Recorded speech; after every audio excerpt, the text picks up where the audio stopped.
Assalamualaikum warahmatullahi wabarakatuh. Alhamdulillah, salatu wassalamu ala rasulillah, amma ba'du. Alhamdulillah, pada hari ini kita bisa lanjutkan pelajaran kita Kitab At-Tuhfatus Saniyah Bisyarhi Al-Ajurumiyah, Syarah Al-Ajurumiyah, yang ditulis oleh Syekh Muhammad Muhyiddin Abdul Hamid rahimahullahu ta'ala. Pagi ini kita masih membahas tentang tanda-tanda isim. Kita meroja dulu ya. Apa saja tanda-tanda isim? Yang pertama, khafat. Khafat itu kasrah.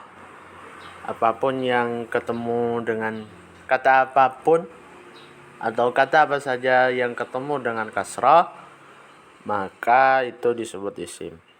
Tanda isim yang kedua yaitu tanwin. Nah, di video kali ini kita akan bahas tanda isim yang ketiga, yaitu maksudnya al. Qala al-musannif rahimahullahu ta'ala, penulis At-Tuhfatus Saniyah Syarah Jurumiyah mengatakan dukhulu al. Maksudnya al.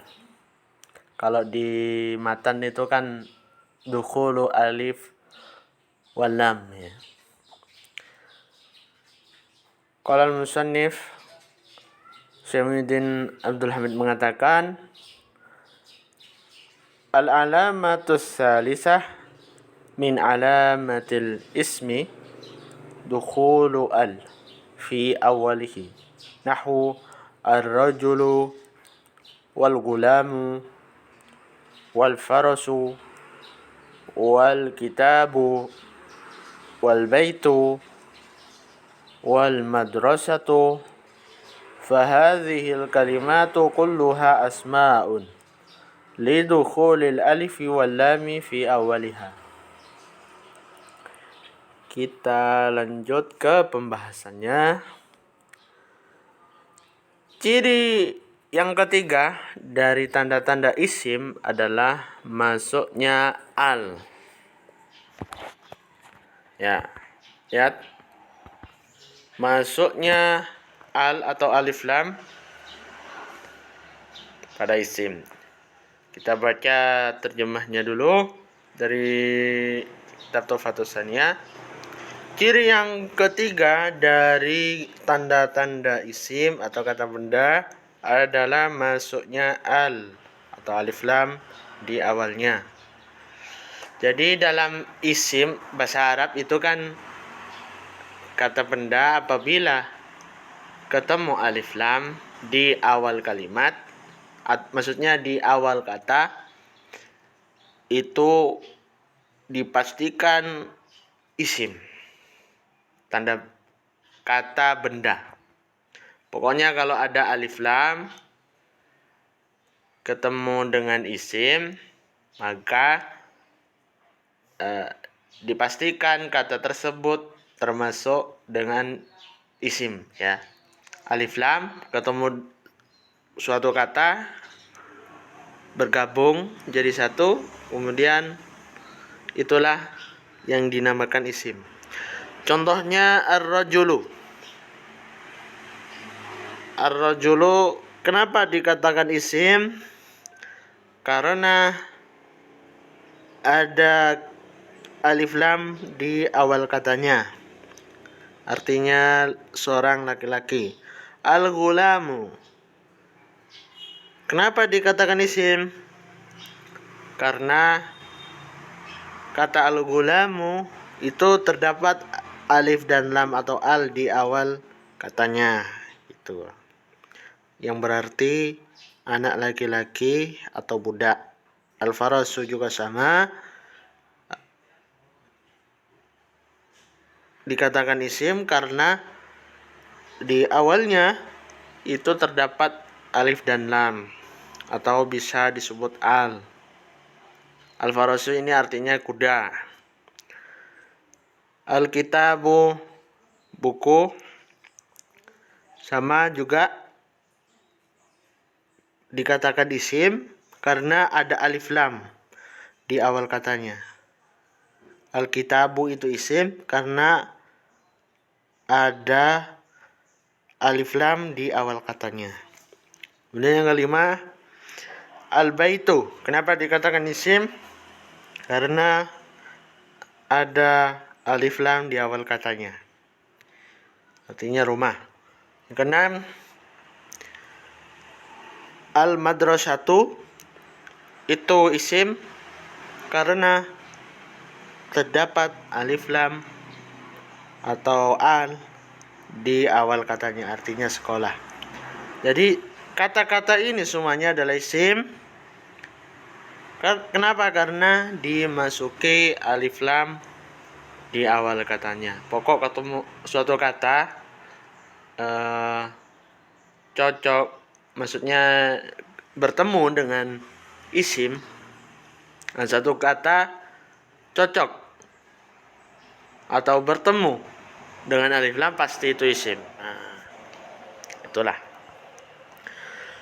Oke, pembahasan selanjutnya yaitu masih seputar alif lam. Saya akan jelaskan apa yang dimaksud alif lam di sini. Alif lam yang menjadi tanda isim yaitu artinya alif lam adalah harfut ta'rif ya. Jadi alif lam itu atau al itu adalah huruf ta'rif. Apa yang dimaksud huruf ta'rif? Harfut ta'rif yaitu huruf ini berfungsi untuk menunjukkan suatu benda yang sudah spesifik atau yang sudah diketahui oleh pembicara dan pendengar. Misalnya baitun menjadi al-baitu. Jadi contoh yang kedua juga masjidun ketemu alif lam menjadi al-masjidu. Saya ulang lagi. Baitun bertemu alif lam maka menjadi al-baitu. Ya. Baitun itu artinya rumah. Jadi cakupan rumahnya itu masih meluas. Tidak menentu rumah siapa yang dituju gitu loh. Namun ketika masuk alif lam maka sudah berubah menjadi spesifik. Kata benda bertemu dengan alif lam, isim ketemu alif lam itu maknanya adalah sudah jelas gitu loh. Jadi misalnya baitun itu masih spesifik rumah siapa dan masih belum diketahui. Namun ketika kemasukan alif lam maka terjemahnya adalah rumah itu. Nah, jadi sudah jelas rumah yang dituju oleh pembicara gitu loh. Misalnya ketika kita percakapan, ya, al-baitu kabirun, rumah itu besar.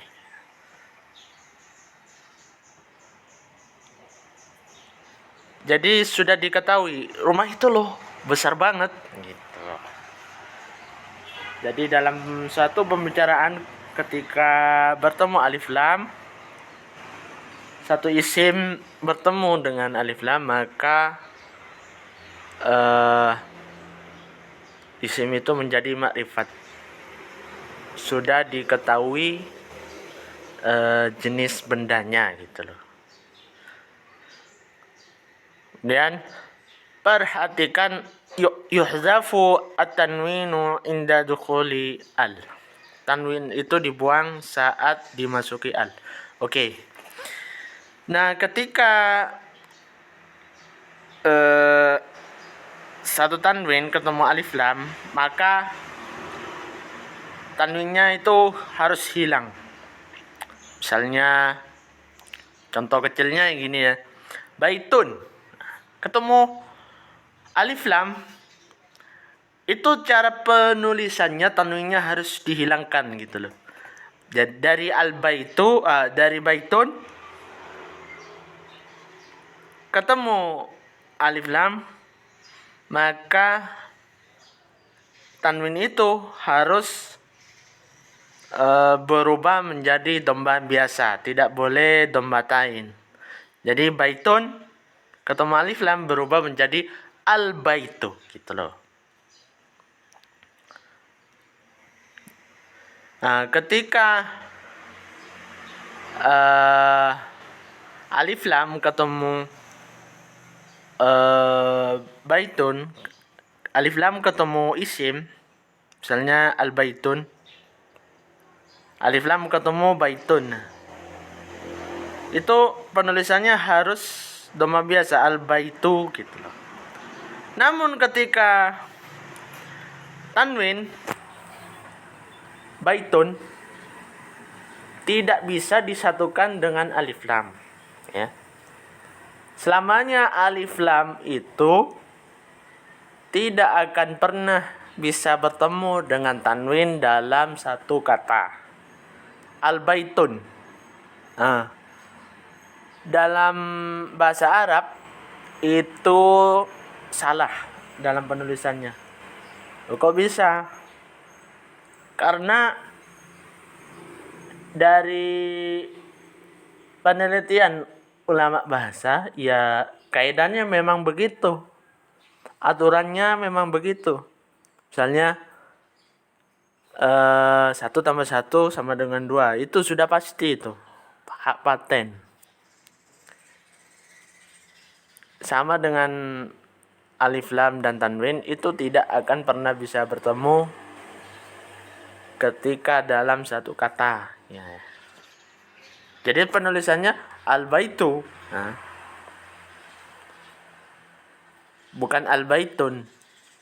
Nah, kalau misalnya baitu tanpa disertai alif lam, itu salah juga penulisannya. Jadi kalau sudah tidak menggunakan alif lam, maka kata tersebut, isim tersebut harus ditanwin. Kalau kata tersebut bertemu dengan alif lam, tanwin itu harus dibuang. Diingat ya. Ya. Contoh, al-qalamu maksurun, bolpen tersebut rusak. Al-qalamu maksurun, bolpen tersebut rusak. Jadi al-qalamu itu termasuk isim makrifat. Nanti akan dijelaskan apa yang dimaksud isim makrifat. Isim makrifat itu kata benda yang jelas. Sedangkan nakirah adalah kata benda yang tidak jelas gitu. Al-qalamu maksurun. Kenapa dikatakan isim makrifat? Karena ada alif lamnya. Artinya bolpen tersebut, artinya bolpen yang sudah diketahui itu maksurun, rusak gitu ya. Al-baitu maftuhun, sama juga pintu itu terbuka. Jadi kita tahu pintu mana yang rusak gitu, sudah diketahui, sudah spesifik. Kalau misalnya baitun maftuhun, kan tidak jelas pintu mana yang rusak. Jadi masih konteksnya umum. Pintu mana yang rusak? Kalau dikasih alif lam, al baitu maftuhun, itu kita tahu mana pintu yang terbuka gitu. harus jelas.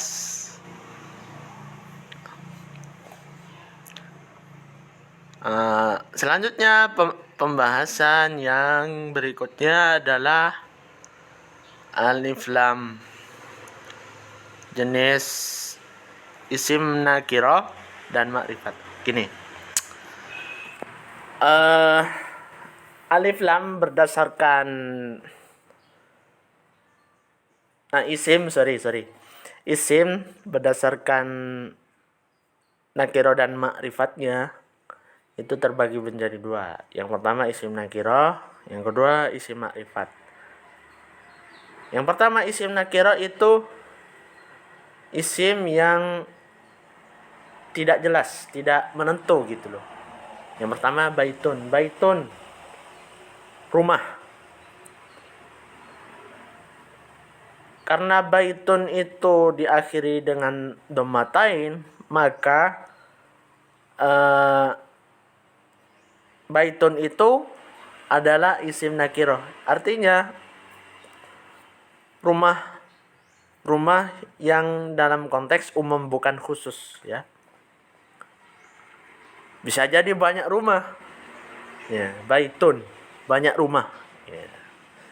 Bukan satu rumah aja, berarti banyak rumah gitu loh.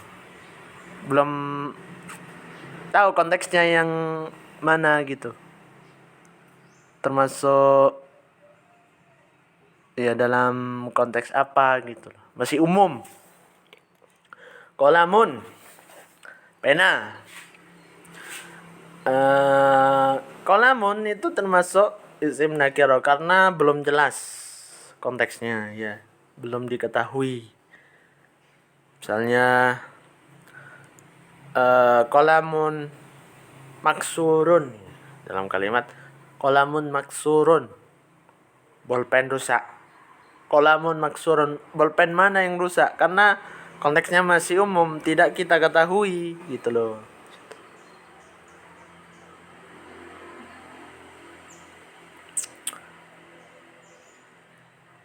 Intinya gitulah. Makrifat. Kemudian jenis yang kedua adalah makrifat. Apa yang dimaksud isim makrifat? Isim makrifat yaitu sesuatu yang telah jelas atau tertentu. Contoh al-baitu kabirun. Al-baitu kabirun, rumah itu besar. Artinya kalau sudah makrifat itu berarti konteksnya sudah spesifik. Berarti rumah yang kita tuju itu sudah diketahui rumah itu. Maksudnya al-baitu maksurun kabirun, al-baitu kabirun, rumah itu besar. Nah, kita menunjuk satu rumah itu besar. Berarti itu adalah termasuk isim nakirah. Ciri-ciri isim makrifat itu biasanya disertai dengan alif lam ya. Intinya gitu ya. Kalau isim nakirah ciri-cirinya tidak disertai alif lam. Nah, gitu ya cara membedakannya ya. Kaidah penting bahwasanya kata baitun, rumah, tanpa alif lam berarti menunjukkan seluruh rumah secara umum dan tidak mengacu pada rumah tertentu ya. Jadi kalau alif lam, saya ulangi lagi, tanpa disertai alif lam, baitun tanpa disertai alif lam berarti menunjukkan seluruh rumah secara umum, tidak mengacu pada rumah tertentu. Artinya kalau baitun saja, maka tidak jelas konteksnya, masih umum, rumah yang mana gitu loh. Jadi tidak mengacu pada rumah tertentu, masih hanya beberapa rumah gitu loh. Adapun dengan alif lam, adapun isim yang disertai dengan alif lam pada kata al-baitu, maka maknanya berubah menjadi rumah tertentu yang sudah dimaksudkan secara spesifik. Jadi kalau baitun itu konteksnya masih umum, tidak jelas, tidak mengacu pada rumah tertentu, ketika disertai alif lam maka baitun menjadi rumah yang sudah jelas. Rumah yang sudah jelas berdasarkan datnya. Pokoknya kalau tidak disertai alif lam, isim tidak disertai alif lam, maka konteksnya belum jelas, masih umum, sebutannya isim nakirah. Isim disertai, kata benda disertai alif lam, maka konteksnya adalah termasuk isim makrifat, isim yang diketahui secara spesifik, isim yang diketahui maksudnya. Satu benda, maksud satu benda itu gitu. Artinya benda yang diketahui sudah jelas ya, kalau disertai alif lam. Kemudian yang selanjutnya yaitu pembahasan alif lam syamsiyah dan alif lam qamariyah. Apa yang dimaksud alif lam syamsiyah? Ini salah penempatannya. Ya. Alif lam qamariyah dulu ya. Alif lam qamariyah adalah alif lam yang pengucapannya tetap disertai dengan sukun pada lam, seperti dalam kata al-qamar. Jadi intinya alif lam qamariyah itu alif lam yang jelas ketika diucapkan. Misalnya al-qamaru, al-kitabu. Jadi alnya itu jelas ketika disebutkan gitu loh. Selanjutnya huruf syamsiyah, maksudnya alif lam syamsiyah. Artinya huruf yang lamnya tidak diucapkan dengan sukun, melainkan huruf setelah lam diberi tanda tasdid. Contohnya terdapat pada asyamsu ya. Oke. Jadi maksudnya alif lam syamsiyah atau huruf, bisa disebut huruf syamsiyah, maksudnya adalah huruf atau alif lam yang dibaca secara samar. Artinya alnya itu tidak jelas bunyinya gitu loh, melebur ke huruf yang lain. Asyamsu, jadi bukan al-syamsu, salah ya, asyamsu.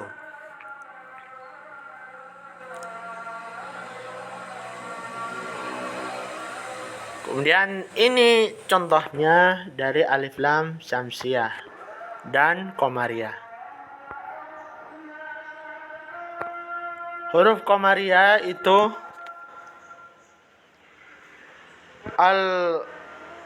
al-amalu, al-baitu, al-jannatu, alhamdu, al-khubzu, al-ainu, al-ghina'u, al-fajru, al-qamaru, al-qalbu, al-ma'u, al-waladu, al-hawa'u, al-yadu. Huruf syamsiyah yaitu contohnya at-tajiru, as-sawbu, ad-dinu, az-zahabu, ar-rajulu, az-zahru, as-sama'u, asy-syamsu, as-sadru, ad-daw'u, at-talibu, at-tahiratu, az-zahiratu, al-lahmu, an-najmu ya. Jadi kesimpulannya, yang pertama adalah tanda yang ketiga itu alif lam ya. Alif lam itu termasuk tanda-tanda isim yang ditulis pada awal katanya. Jadi satu kata diawali dengan alif lam itu termasuk isim. Kemudian yang kedua, alif lam yang dimaksud itu adalah alif lam takrif. Huruf adalah huruf takrif. Alif lam itu adalah huruf takrif.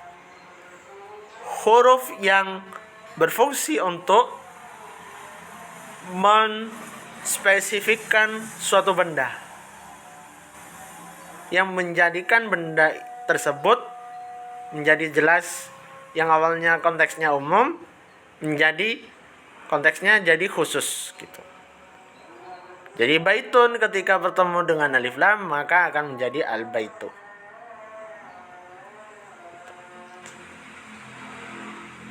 Tanwin ketika satu kata dimasuki oleh alif lam maka tanwinnya harus dibuang.